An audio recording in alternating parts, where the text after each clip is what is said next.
Thank you all so much for joining us this evening. It's really a pleasure to host you guys here tonight. I know you guys didn't come to see me, but for those of you who don't know me, my name is Tom Blute, and I am the events manager for Interabang Books. We have a really incredible discussion, well, incredible or disastrous one way or another, but a lot of fun tonight, staring us down the barrel here. Kerri Arsenault joins us to discuss Milltown, her new phenomenal book, and frankly, everyone should just go out and buy it right now. We got a link at the top of this post that you can buy the book right now, but if you're not convinced, you will be by the end. We've got some conversation coming up that's really going to convince you. Joining her in conversation is Dave Searcy. Shame and Wonder is this essay book that we just love. He's a local guy, as he says, joining us out of Corsicana. And then Ben Fountain is another one of our just great friends of the store. Here I've got his copy of Beautiful Country Burn Again that we just love here at the store. So you can buy all those online at interabangbooks.com. I should note that there are many upcoming events that are just right around the corner. Keep up with those at interabangbooks.com. I should note that our store is also open for business as long as everybody is, wearing a mask over their nose and mouth. We are located, for those of you who don't know, at 5600 West Lover's Lane, Dallas, Texas, Suite 142. Come on by. Our holiday hours are now 10 to 8, and we would love to see you in the store. I've talked for far too long, but I'm going to turn it over to David and Ben here to have our conversation with Kerri. Gentlemen, please take it away. Or if Kerri's taking the first question, go for it. Show your badge, Kerri. Let's be silly to start. Show your badge. I want to say first, I just want to say thank you. And I'll show my badge while I do. But I want to say thanks to Interabang, of course, Tom and Lori Feathers, who was my National Book Critics Circle colleague for quite a few years, and Ben and David, of course, who I met in Texas. I met in Corsicana last year at about this time, I think it was, at the time of the hurricane when it took Interabang down. I remember hearing that happened, and I met them last year, and I wonder now how I ever lived without Ben and David. So, and Kendra Green, who I believe is also on this call, whose class I was yammering at just last night at University of Texas. Anyway, I just wanted to say thanks. Well, I will start with the first question. And part of that question, I just want to say what an extraordinary an important book Milltown is. It's a book for our time, particularly for our time when we are confronting the consequences of the Anthropocene. And Kerri's book is a deep dive into that. But it's really, there are three mysteries in Milltown. And they all weave together and they all resonate off of one another. The first mystery is the environmental mystery, the public health mystery, the personal tragedy mystery, and that is, why did and do so many people in this particular area of Maine get cancer and die of various cancers, tumors,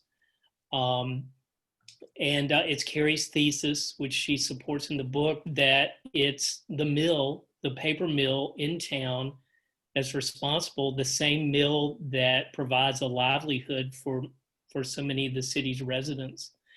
The second mystery is even when people started to figure this out, they continue to work at the mill.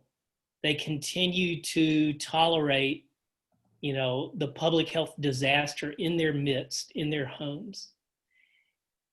And then the third mystery is the mystery of Kerri and her family. And she's of Acadian heritage, and she can explain that. But, and the way her family background, her heritage feeds into her family's history with the mill and the history of the mill with the overall community. So it's a big book. It's an extraordinarily ambitious book, and it's a successful book. It illuminates so much about the human experience generally, and especially in our times. So Kerri, let's talk about let's talk about how should we call it? The public stubbornness mystery. And that is why when people know working at the mill is killing them, why do they continue to work at the mill? And you talk in your book, you mentioned something called the Danbury Shakes. And the Danbury Shakes comes from Danbury, Connecticut. And these were hatters, right? They made hats and they worked with mercury. And you know, it was just a slaughterhouse in there for the people who worked there. And so the New Jersey Bureau of Statistics and Labor, at one point about 100 years ago, they were talking about the Danbury Shakes, and they said, the surprise is that men can be induced to work at all in such death-producing enclosures. It is hard to believe that men of ordinary intelligence could be so indifferent to the ordinary laws of health. What's going on with human nature? Oh boy, tough question. You know, there are so many reasons why people work in these jobs. I mean, it really is the underlying question of this book, or one of them, I guess. Why would they stay in a place that's killing them? I mean, for one, they made good money, really good money at the paper mill, and 3 generations of my family did. There's pride, which we can talk about a little bit more. Pride of being a paper maker, which is part of their identity, you know. And if you link it up with maybe being a fisherman or a lobsterman or something like that, it's a really big identity. And without that identity, who are they? You know. I also think there's a bit of fear. Some people fear of leaving, fear of staying. I don't know. There's also love makes them stay. Love makes people stay in places, you know, families and history and time. Also, you know, we all make compromises in our daily lives, in our jobs, and just in every little action or inaction, I should say, that we do. So this was a compromise that they chose to either accept, ignore, or stay silent about. And also, I mean, I could go on and on. I think we talked about this before, but like, who has the capacity, the time, or the energy to sort of research what was really going on in the mill? You know, people are busy with their jobs and their families, and big French Catholic families, a lot of them.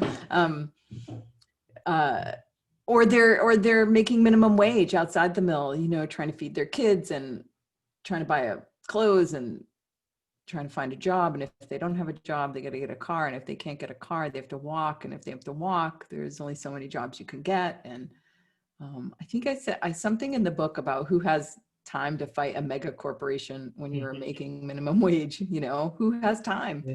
I mean, who has time here? I barely had time, and I had 10 years to write this book. So I also, yeah. I don't know. There's a lot of really complicated reasons, but there's no one answer. I also think that people were lied to by our government, and the danger of what they were working under was understated. That's an understatement. That it was understated. I think to this day, that danger is understated. Yeah, you know, when I was growing up in North Carolina in the 60s and 70s, I mean, it was clear that smoking was bad for you. Right. But in Eastern North Carolina, even the dogs smoked. I mean, you know, everybody smoked. And there was just like the American Tobacco Institute, you know, which was funded by all these tobacco companies, Liggett and Myers and all those guys.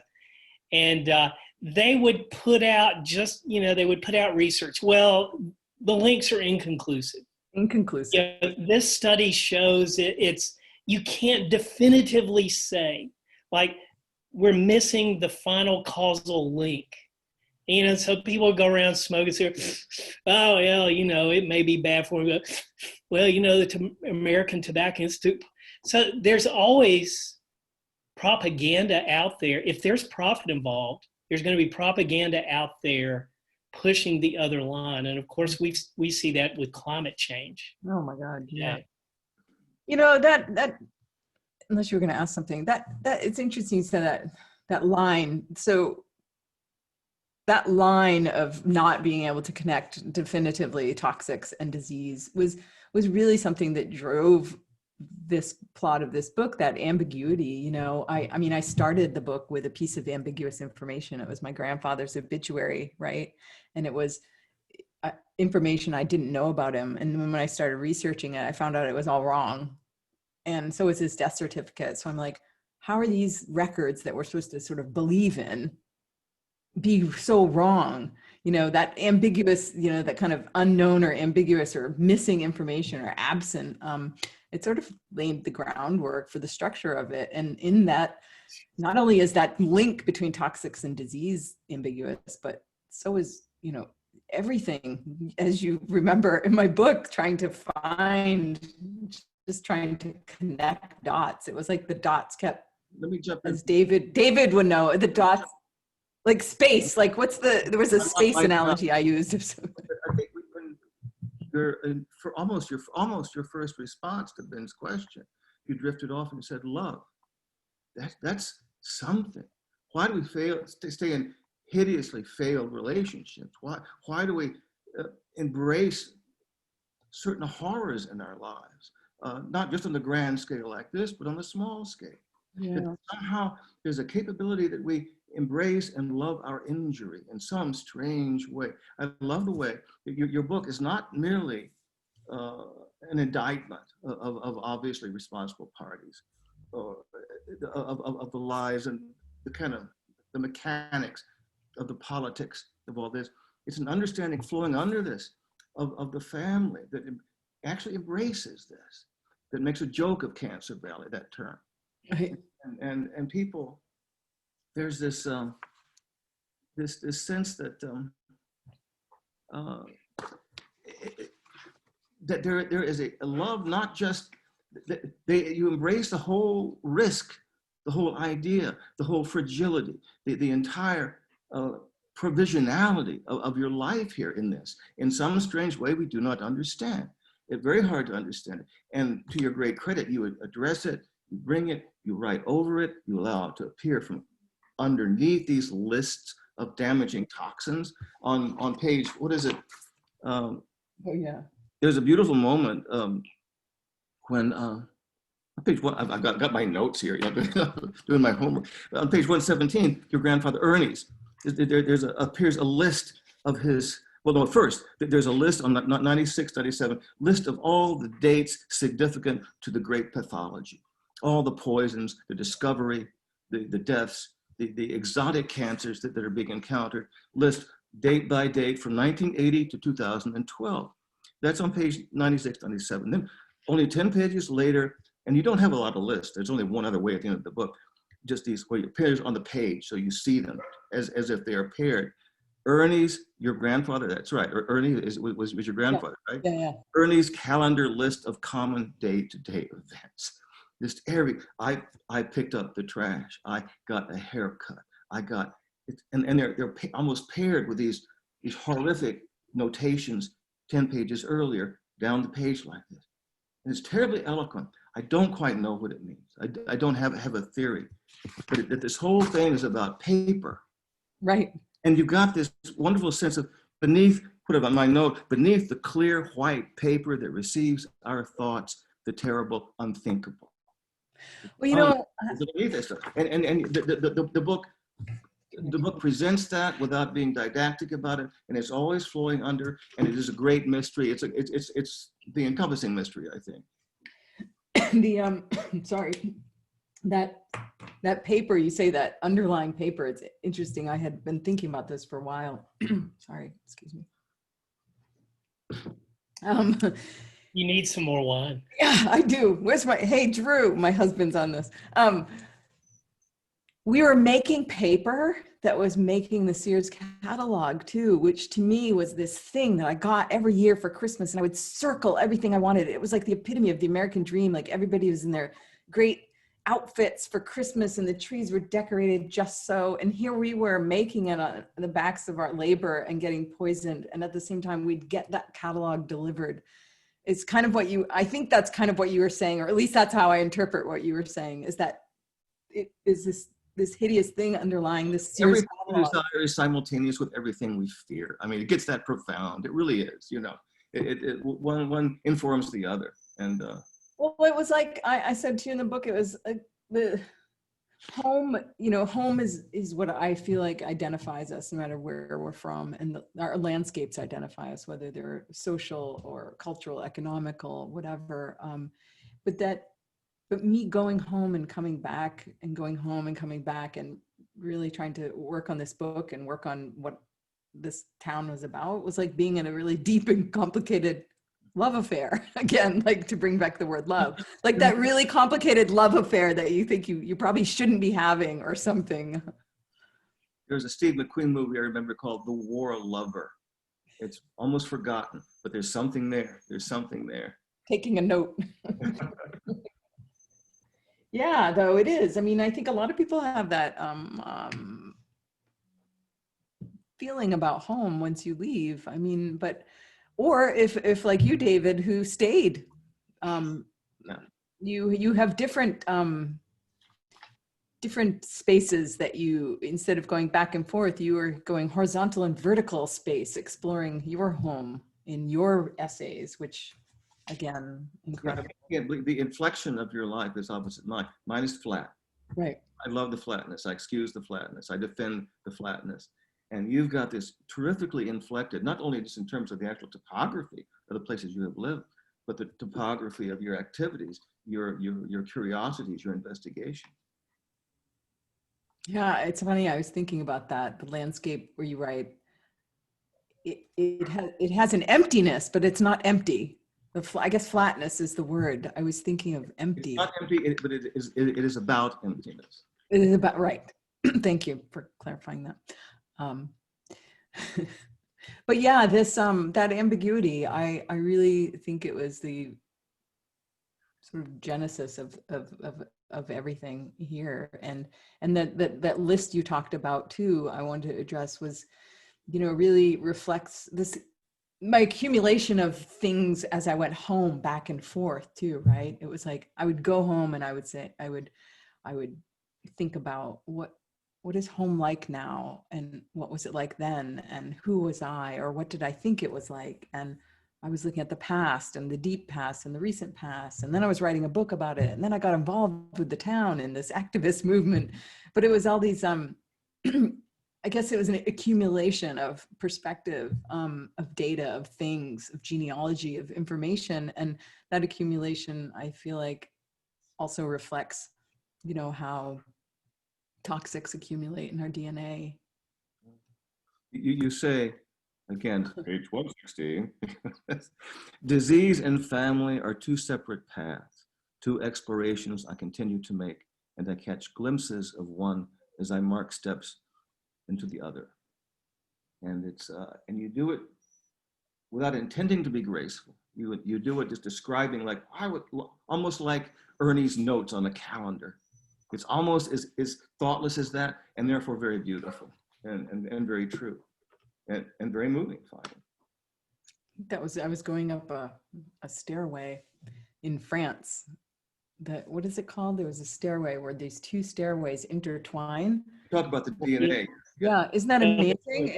I was in France, like trying to learn about my ancestors and my DNA, and I walked up that staircase. It looked like a piece of DNA. I was like, it's lovely. That's crazy. It's crazy. Yeah. All right, let's talk about DNA a little bit. And let's talk about trauma too, trauma and DNA. Your family heritage is Akkadian, and there is an origin story of trauma in your family that goes back, at this point, 250 years. Yeah, 250, 60 years. And I'll let you talk about that, but I mean, science shows now that trauma lives in the blood, and it can get passed down, Yeah. through DNA. And so, and you can talk about how that feeds into the mystery of your family and of the Acadian community in this small town in Maine, and why people might have stayed. Yeah. I mean, like I said before, is where you come from matters. I think, we're forever altered by our movements and our migrations and everything that happens to us now and in our past. More specifically, what you're talking about, some of the epigenetic studies that have shown that, at least in this one study I put forth in the book, in this Dutch famine study, they talked about how genes can be suppressed and stay silent in unborn children and remain silent, causing negative effects on their health, which I found really incredible. And if you think about, so the Acadian, that's a preface to the Acadian sort of story. I'll be as brief as I can. It's a very complicated chapter, but Acadia is basically the maritime provinces in Canada. For those who don't know, it no longer exists on a map. So it was also hard to, speaking of ambiguity, trying to find a place that no longer exists was tricky, or trying to go back to a place. But in 1755, after ping-ponging jurisdictions between British and France, the Acadians were ethnically cleansed from their land and sent on ships, and their families were broken and their houses were burned and they were killed or they died, and they were cleansed, and Acadia was no more. And those are my ancestors from both sides of my family. And that was in 1755. And some of my family, though, they hid in the woods and stayed in Prince Edward Island until all the boats were gone. And they started repopulating Prince Edward Island. And that's where both sides of my family eventually came from. So you think about, they originally came from France, which I also went to France, and, they were peasants there and sort of under a lot of other pressures there. They came here, did that, ethnically cleanse, okay, move on out. Then they built themselves back up. And then in Canada in the late 1800s, there was a lot of poverty. They had big families. The land was kind of gave up on them a little bit. So the Industrial Revolution was underway in New England, and about 1 million French Canadians and Acadians came down and really were the backbone of manufacturing all along the East Coast. And 1 million people is a lot, especially when somebody told me this, and I actually have to look it up, but somebody who's smarter than me said there were 8 million people in the United States at that time. So if 1 million came, that's a lot of people. Anyway, it was over a span of years, but it was a lot of people to come into the United States. But those people, and a lot of them came to the New England towns, and my family, in my case, the paper mill in Rumford. And I really think that, I think that those negative effects, that trauma, the way they were, I think it was, how did they say it? There was it was this report, the tenets of Catholicism, like discipline, loyalty, duty, family. I think that worked in the mills and in industry's favor, made us ripe for exploitation and servile. In our dark history, being driven from Acadia too, had steeled us for the unpleasant and treacherous work at the mills. Just zip your mouth and get, put your head down and work. And plus the wages were good, like I said. Yeah, so I think all of those factors combined feed into why we stayed in these sacrifice zones, including all the other reasons I said before: pride, money, love. Also, there's another thing in New England. Once you're in New England for a couple generations, we sit there, and New England, and maybe the working class in general, have learned to tolerate their fate silently, I think. and silences were, they kept silent, because to speak out would be to lose your job, and to lose your job, then where would you be? It's And also, I mean, to speak out, and you talk about this in the book, organizational silence. Yeah. It's you run the risk of being ostracized from the community as a whole. I mean, you don't just put your job in jeopardy and your standing at the mill in jeopardy, but people will turn on you in the community. Why are you making trouble? Why, do you think you're too good, for this? We get along, we go along, we deal with it. And it takes a very brave person or a couple of people to begin that process of fighting back. And often those people, they suffer a great deal emotionally and materially and otherwise. Mm-hmm. I mean, we all know the Norma Ray movie with Sally Fields. I mean, it was her own, her own mill workers. Yeah. She got as much grief from them as she did from management. Funny you should say, I just talked to a high school sophomore who wants to be a writer. I had an hour-long talk with her back in Rumford today. And I got on a call with her teacher, and she said, well, everybody's proud of you here. And I said, yes, but I've heard some gossip. There was one person that said that I wrote a book and it was bad PR for the town. So talk about, so that's the only criticism I've endured so far from the town, but it's that idea. I see there's a person on here, Lisa Yoder, who's responding. She lives in Dallas and she's from my town. She played third base and I played second base on my high school softball team. So I just want to give her a shout out. She's just putting a chat there. She said retaliation for whistleblowing is not new, right? Yeah, it's not new. But I think the pressures here were very profound. It was a community, like you said, a community that would be, that there were a lot of pressures to not say anything. Also with the shadow of unemployment, like I said, hovering over the town, just like the smokestack did, what's the choice? What are you going to do? People always ask, why didn't they leave? I got to ask this all the time for a while. Why didn't people leave? But again, where are you're gonna sell your house and then move to another house because down the street, because that's the only house you can afford my mother just sold her house the other day, finally, after, I think she put it on the market in, I don't know, was it 2009 or something, or 11? I don't know. It finally just sold just the other day. So I don't know. You have great women in your family, really strong women.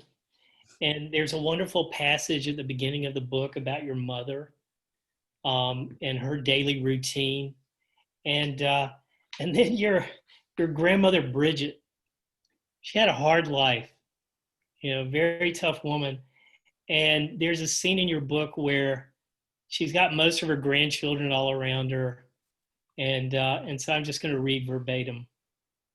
This is Bridget speaking. I love you all very much, she said as a Virginia Slim seesawed on her lip. But if I had it to do all over again, none of you would be here. Did you feel any less loved when she said that? I felt more loved because she had us, right? There we were. No, I have similar inclinations. I think it's a very deep, aggressive love towards things, but at the same time, a very deep unsentimentality in some ways. Like, you can have both. They're not mutually exclusive, Yeah. Right, David? Sorry, we're giggling. Yeah, I think that that's another landscape that formed me too, was were the women in my family really, from my father and grandfather in a very different way than the women. The women were they didn't put up with much, and here's Lisa, who I played softball with, agreeing with me on the chat. Bridget was a piece of work. We all loved her. She was pretty beloved in town. So I could get away with a lot being her granddaughter, and my mother being her daughter, which was interesting too, because it really allowed me access into the town where I haven't lived since really I was 18 years old, and I'm 53 now. So being their daughter and granddaughter and my father's daughter really gave me a place back in town very easily. I shoehorned back in there easily. You know, it opened doors for me that I don't think another journalist could have opened. You know, I could go out for beers with old friends and just listen to them instead of interview them. I just really just sat with people and listened. And that's a little bit more of what we need to do these days. I love the way you are careful to document the loss of information as to acquire it. And at one point, you're talking to a Pulitzer Prize winner guy. He was a science guy, I think. You know, you seek the scientific, the objective, experiential truth of things. And at some point, you're thinking about this. What is it? Information is where you find it. Error is information. And you, at one point, you said human error is a fact itself. And it seems to a great extent, dissolution is the point. You want to follow the dissolution as much as you want to, as in effect, all these toxins are dissolving, as it were. Right. And the human dissolution, the dissolution of memory, the idea of rumor, the significance of rumor. I mean, you talk about the Mike's searching for Bigfoot, you know, and you compare your own search to Mike's searching for Bigfoot. You know, he says that Mike and I chase something that's near impossible to prove. And at some point, very shortly after you talk about, you touch on religion in general and belief in such. You mentioned the Shroud of Turin. Right. Very shortly thereafter, you're in the Department of Environmental Protection, the former the grounds of the former Augusta Mental Health Institute. I mean, you can't make it Imagine the posts there, you know, and without making any kind of obvious connection with the Shroud of Turin, you've got this file clerk who comes in and what is it? He says he's putting down another box of files that you've requested, and he's been, you know, talking about the tunnels that run under. He says it's creepy. In one place, you can see the outline of sweat of a person's body where they used to chain them against the wall, and it's right after the Shroud of Turin, and it's these sweaty accidental images we leave of ourselves. It's all through here. It's all mixed in with this actual search for real terrible information. right. It's an unusual mix that you do.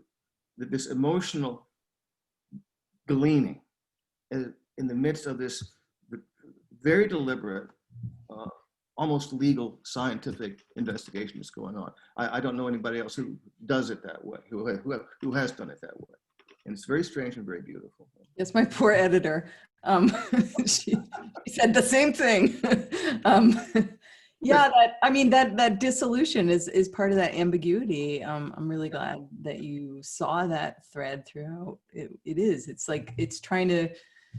It's like looking at outer space, as you did once with me, David, in Corsicana. I should tell people I was at a writer's residency in Corsicana, and where I met David and Ben. And one night, David hauled out this big telescope and took me and showed me the stars. And it was like, you know, looking at this was like looking at a distant star. As soon as you look at it, you lose it. You have to look over here in the periphery to see it, right?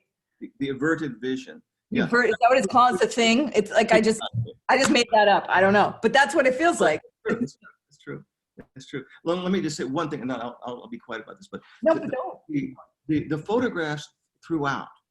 I love the photographs, the black and white photograph, and that they're all so many of them. That they are oblique.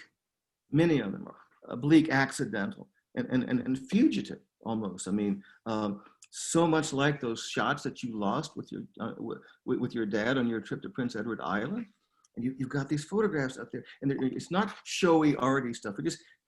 There's this natural accident to them, and a sign half buried in snow, the backs of people's heads frequently, pile of snow, a hot dog, bloody hot dog, empty parking lot, you know.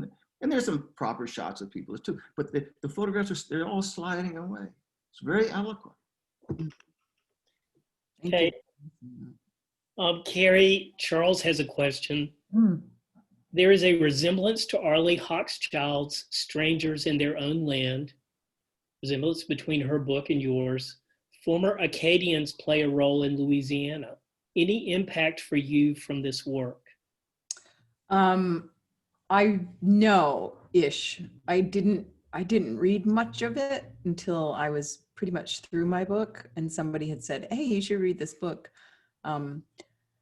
I would say this all these topics of economic and social and environmental sort of injustice just happened while I was writing this. I didn't set out to write this book. I set out to write something else, and this is what happened. So I wasn't really reading, I was reading like things about, you know, the occupied Palestinian territories, which is not unrelated actually, but I was doing a lot of research about Middle East stuff, and I was reading novels, and I wasn't really reading toward this because I didn't really know what it was about till I was halfway through. But she was kind and sent me a nice note. So that is a nice thing. I think she blurbed me somewhere. But I think Arley, didn't she wasn't from the town. See, I think that's a little bit different and that's where I was saying about having a different kind of access to a place, and being from the working class myself and writing about the working class, I think is something that's a little different too. Often we see journalists helicoptering in and coming into a town and leaving. I mean, I did to a degree, sure, because I don't live there, but that doesn't mean it's not my town or I don't understand it. I understand it very well, you know, so. Right. This book is extremely well written. And when I say well written, I don't mean fancy writing, pretty writing, you know, lots of flounce and folderol and frill. I mean, when I say very well written, at the level of the line, it's getting down into the real stuff of human experience. And there are a lot of different emotional registers in this book. I mean, Kerri is using the entire keyboard, 88 keys, not just, you know, the black keys or this section of keys. And so I just want to read some of my favorite lines. And so, okay, this is about your grandmother Hortense. Okay, Hortense was a chain-smoking, sardonic woman with a face like a dormant volcano. All right, here's her husband, Frank. He was affectionate in his toothless smile, the way an octopus was, embracing his grandchildren with a manic, repulsive grip. I'm glad you're reading those because the book is funny too, people. It is funny. All right. Okay, and here it's, I think this is from your father's funeral. Grief sits on our shoulders like a nervous cat. Right? All right, that nails it. Yeah. All right. Dick's Cafe vibrated with the broody rumble of the unemployed. And you can hear it. Right, and then the sign at the hairdresser's place. This is a comb, not a magic wand. And this is a line you talked about earlier. Who has the time to fight a mega corporation when you're making minimum wage? I could have named. Sorry. Go ahead. I was going to say I could have named the book. This is a comb, not a magic wand. Yeah. It could have been a subtitle. No. Yeah. Wow. He'd make an appearance at the dinner table every night, but even then he seemed to be elsewhere, the blank square in a game of Scrabble. And then Her words like a blender on high with the cover off. Right? And It's then, like that last week. then you talk about Trump. All right. And it's really interesting what you had to say about Trump. And actually, I agree with you. Right. And here's a passage about Trump. Trump, however, saw us. And even if he too was riding in a limo or using a gold leaf toilet, even if in the end he didn't provide what we needed, at least he stopped, opened his door, and said hello. Trump tapped into years of broken promises and broken policies. And our mistrust of government. Yeah, I mean, when Trump said, during the campaign in 2016, the system is rigged, he was speaking a powerful truth. He really was. He was speaking to the people of Rumford, in this very visceral way. And they could nod their heads. Yeah, the system's rigged. I mean, we've worked hard all our lives, played by the rules. Now our jobs are going away. We're sick. We got no economic prospects, and we've been screwed. But we played by all the rules. We did everything this society asked us to do. Right. And people have the right to be angry. And it happened again this year. I looked, and Rumford, New Mexico, again voted for Trump, and no surprise, because nothing changed again, for not just policy-wise. I mean, they're not blaming Trump. I'm just saying nothing changed in a sort of democratic, sort of progressive, liberal view towards them. If I know there is problems across the United States with racism and the Trump supporters, but I'm not talking about that. I'm talking about working class, which the right has really, I think the right has really tried to make it a white and a black working class, but it's really working class. If we can put that in that snowball of people, I forgot what I was going to say.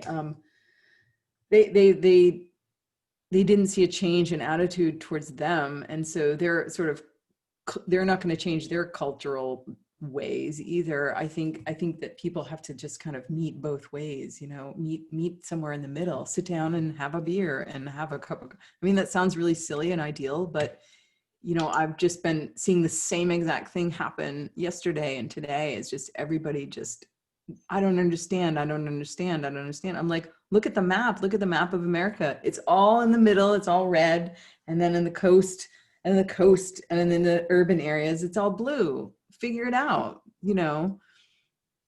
that says something. And what does it say? It doesn't mean everybody's racist. It's saying something. And even if it's saying something, we need to consider it. Like, what is rural America saying? What is the working class saying? What are these farmers saying? Same in Texas. Yeah. I think that did happen in Texas, didn't it? Did that same voting pattern? Oh, absolutely. Yes. You, Ben, your book too, back to your book. What do you feel? I feel like 2016 and 2020 really, and then they voted for Susan Collins, which I can't say enough bad things about her. But what do you think? Do you think something dramatically changed, or do you feel like it was very similar? Your book is all about the 2016 election, and then you just watched it happen again. Were you just pulling your hair out, or what? No, I'm not pulling my hair out. I'm dreading the next 4 years, because there was no paradigm shift, right?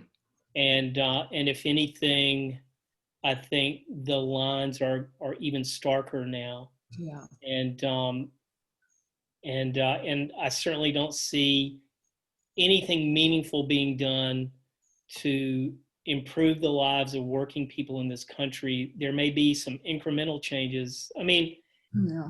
So I think basically it will get worse. Yeah, me too. And probably have to continue getting worse before we have a chance of it getting better. But so I'm just kind of watching it going, okay, you know, we're in for it for another 4 years. Yeah, I feel similarly. And I was talking to Kurt Anderson too. I think I told you about his book Evil Geniuses, which really parallels our book too, our books in a different way, economic way, but he was saying something similar. Yeah, your book, I did find a companionship in your book to mine in writing about that stuff. And I wish I had found it sooner than I did. But I was writing my book as you were probably writing yours, and we were kind of on parallel paths, but, you know, sort of writing towards that existential crisis that we're in now. And then David too, I mean, your book, I mean, both of you, I would say, I have to just say this to people so you guys understand, it's not, I wasn't like, hey, I was going to call the 2 best Texas writers there are and have do an event with me. But I mean, I followed, like, I looked at the cuticles of your writing. I mean, you're David for like this, you're talking about my book, but yours is like artful, like Sebald-like sentences, you know, with the photographs too, the very opaque. I mean, here's a photograph in David's book. I mean, very Sebald-like and exploratory and far-reaching, like a telescope. I mean, your sentences, and I really, you know, when I was in Corsicana, right, finishing my book, I finished my book there. You guys both saw the first copy of it, finished manuscript. But I had David's book with me. There was a copy there, and I would just get like, oh my God, I can't write a sentence, and I would just pick up his book, and it's anywhere you flap it open, and there would be like this beautiful sentence somewhere. You know, it was great fun when you first got your edited copy and all the loose pages to take down to the copy center down the street, skipping. I couldn't keep up with you, skipping, running. Come on, David, let's go. And then, you know, and then Ben, you were there, and I remember the first night you were like, I was telling you about this piece, the Trump piece that you wrote, that was part of it. And I was like, oh, I don't know if I should keep it in. Some people think I should take it out. And you were like, put it in there. So like, you gave me the courage to like say, this, you know, I'm right about this. You know, I felt very insecure about writing some of that. And so I felt like you really gave me, it was an unpopular sentiment. It still is. I wrote a couple op-eds about it. Nobody picked up on them. But I'm glad you gave me the courage to write that stuff. I wouldn't have kept it in there. So I just think you guys should know that personally, and whoever's listening to us should know that. You guys can write about good and evil directly, head on. I cannot. I'm an only child. I'm coddled. And I drift off into my own flat landscape and look for what I think are fundamentals. But that must lead to where you guys are in control. Ben is the first one to send chills down our spines at the dinner party one time when I think Nancy, my wife, asked me, "You don't think he can actually win, do you?" And Ben just shook his head, and we all just sort of shuddered. Ben knows these things. You have a sense of these things. I'm in the back door. I come around the outside of things. I think it's that, you know, that sense too, and it's not like, I don't feel like I'm any kind of science economic, anybody, you know, anybody that knows anything, but I just saw it was happening in my hometown, and like this book, it just expands out to encompass all the small towns in the United States, or all industrial towns, or, you know, I just focused on this one town, but as I was writing it, I realized there was so many towns in so many places. Oh, it's all over the country. No, I mean, you know, so much of economic prosperity is built on human damage and environmental damage, and you know, I think we're hopefully a critical mass of people are starting to realize that. I mean, what is the future of the human race? And the future is figuring out how to live and be sustainable. I mean, yeah, it's a dead end. It's a loser's game to think that we can dominate nature into submission and work our will. right. And I hope that we're starting to realize that, and you know, like farming. I mean, in industrial farming, yes, it's made great advances and it feeds all these people, but it's a burnout game. Yeah. And so how are we going to feed 9 billion people on the planet? And it may be that, you know, sustainable agriculture is probably the only answer. And, you know, we can't do scorched earth farming. No, and we've just become so, it's just everything's become so transactional. Like you're saying, I mean, I even think about the mill, you know, my family helped turn trees into paper, and then paper fed the pollution, and the pollution went back into their body, and that fed the growth of the trees and whatever. It was just like the kind of a closed looped terror. That's not sustainable. Green grass grows all around. Yeah. What's that, David? And the green grass grows. And the green grass grows around. Yeah, it's this transactional, I don't know, nature of our. I mean, look at our river. Our river was one of the most polluted rivers in the United States. It was, talk about taking and turning something into a transaction. It was just like the blood of the town. It just got polluted, you know. Somebody's got a queue down here. I just want to make sure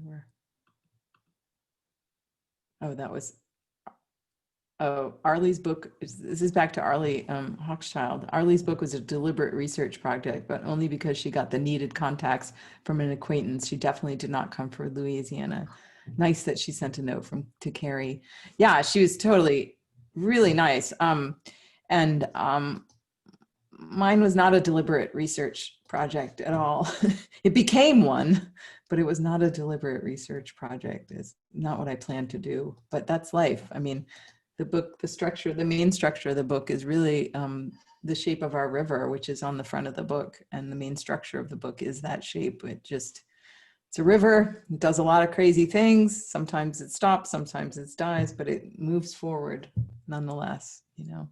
What has been the reception in your hometown or in Rumford? Have people reached out to you? I know you can't do live events there. Have you done any remote events? I haven't. I talked to somebody today after I talked to this high school girl. We want to do live event because a lot of people don't have good access to the internet or home computers. And it would just feel very exclusive to do an event on Zoom right now, which is unfortunate, but it's the truth. So we're kind of waiting for something to happen whenever. And plus the lunch lady said they wanted to do the whole cooking for my event, and that would be really fun to do it outside and to see people. But so far, I mean, I have only heard positive feedback to me directly. One interesting thing has happened since we last talked is there's a guy in the book that runs this Facebook page about the past and the history, and we can only write things that are nice about the past, like remember when and all this stuff. And it's this whole like fantasy nostalgia thing. Let's talk about how America was great, but we're still not allowed to talk about why it's not great. So, or if whatever has happened to damage it. So since then, so I wrote about him in the book, and since then I went onto the forum and somebody posted a commentary about my book, of course, because it's about this town and it's about the past, and there were probably like 400 comments on there, and I just read them. You know, I'd be like, thank you, or yeah, you know, thumbs up. Even if it was a criticism, I'd be like, thumbs up. You know, whatever. I don't care. You know, email me if you have any questions. I didn't say anything. And he got sick of people talking about the book. So he deleted all my comments and then banned me from the page. Oh, wow. Oh. Jeez. So he doesn't want me to, because there are some things in there that, you know, the pollution and the strike, and he doesn't think we should be talking about those things. So that's very Taliban of him. It's very I mean, it's his page, but I find that I'm writing an essay about that because I think it's fascinating. It's like, it's such like an epitome of that mentality of like, you know, oh, nothing to see here, you know, Just Yeah. like that person, oh, it's bad PR. Well, it's not PR. I'm just saying you're getting poisoned. I'm not trying to like ruin your life, but, and in fact, there's been a group of people, one of the most influential lobbyists and lawyers in the state, who's contacted me and wants to work with this group of people and bring some money and projects to the town. So that's been a good thing. But mostly people have reached out to tell me their stories about cancer in their families, as well as saying, you know, thanks for writing this. And subsequently, I started this piece on my website called the Cancer Yearbook, where I'm putting these stories and headshots of people who have been diagnosed with cancer or who family members have been diagnosed with cancer. And what I'm trying to do is, again, sort of fight back against that Pulitzer Prize book writer and say, here's some other evidence. This might not be scientific, but here's a critical mass of people in my town who have gotten sick from really weird cancers. And here we all are, and here are our faces. You can't deny this, right? You know, You're in the middle of it, you know, it's in the background, but you are in the middle of it in a way. And it's a little bit, it scares me a little bit, because it's like here's another movie reference, Edmund O'Brien, DOA. You're radioactive and you're analyzing who's poisoned. right. Solving the mystery. I hope and pray you are not, but you yourself bring this up, and it's terrifying there, you know, and to work at a radium glow like that. So we've got a question from Mike Marshall, and Mike, thank you very much for tuning in. Mike is one of the great book people in Dallas. He's been a tremendous, you know, pillar of literary arts in Dallas. And so he has a question. Kerri, for as grim a topic as you're discussing, you seem upbeat.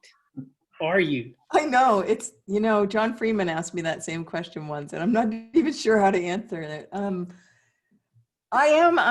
weirdly an optimist, even though I'm a cynical optimist. I don't know. I mean, maybe humor is just some way we dealt with it too in my town, in my family, and in our lives. You know, humor is one way. But I don't know. It's not a funny thing. I shouldn't be laughing about anything. You say cancer, I shouldn't be smiling, but that's the kind of person I am. I don't know. I am upbeat. I just see, I have a ton of energy. If you'd have known my grandmother, you would understand that. I have lots of energy for this. Give me anything, throw anything at me, and I can take it. So, you know, I did play third base, I should say. The hot box. I was pretty good. So just know that. Throw like a girl. I do not throw like a girl. My father would say that to me. Don't throw like a girl. David, you throw like a girl. Lisa's on here. She says, What's wrong with that? I'm proud of it. I'm proud of it. Lisa played third base too. But I think that's it. I just can take it. I don't know. Maybe somebody who knows me can answer that. Well, you know, I mean, I think there's something in American letters.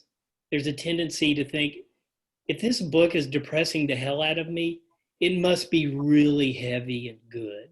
And so I should be, you know, it's like, even though it's like depressing me to the point of suicide, you know, it must be a great book. And I think that's a really narrow, I mean, for one thing, I think human experience is a lot more complex than just that one note of bad, bad, bad, bad. I mean, there are bad situations, yes, but almost always humor, whether black or otherwise, is part of the situation. And I just think human experience is complex.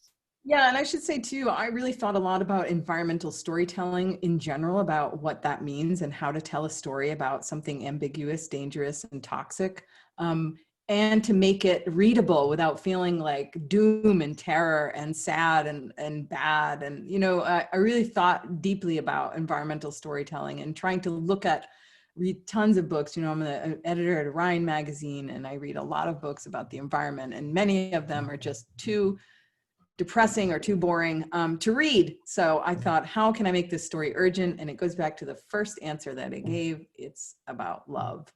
That's what you started with. You addressed, Love and empathy, which you is addressed the grotesque with great affection. right. That's my answer. I'm sticking with it. Mike. Thanks, Mike. I'm so glad he's here. He was one of the last people I saw back before COVID. Well, I've really loved this conversation. We've had a really fantastic time. Unfortunately, we've come to the conclusion of our event and the conclusion of the time we have together, sad as it may be. We really enjoyed our conversation, and I want to thank both of our moderators, Ben Fountain and David Searcy. Thank you both so much for speaking with us this evening. Last but not least, Kerri, it's been a real pleasure. Thank you so much for joining us. It is an honor to host you. I should remind everybody who's out there watching us right now, you can order your copy of Milltown right now at interabangbooks.com. Thank you, Kerri. Thank you. And can I say one more thing? Please. If there's anybody on here that wants to do a post Zoom, I have a meeting started. Just email me. Here's my email. I'll put it on. I'm emailing you right now. Kerri. Well, there's just a few people I might want to see. That's all. No pressure. And if it's just me and my husband, that's fine too. Was Andrew going to come? You want to come? I'll send you an email, David. Okay, right. Thank you. Thank you, Kerri. Thanks, Interabang. Thanks, Tom. Yeah. That was Thank lovely. you, David. Can't wait to see you guys in real life. All right, same here. All right. Bye. Bye-bye.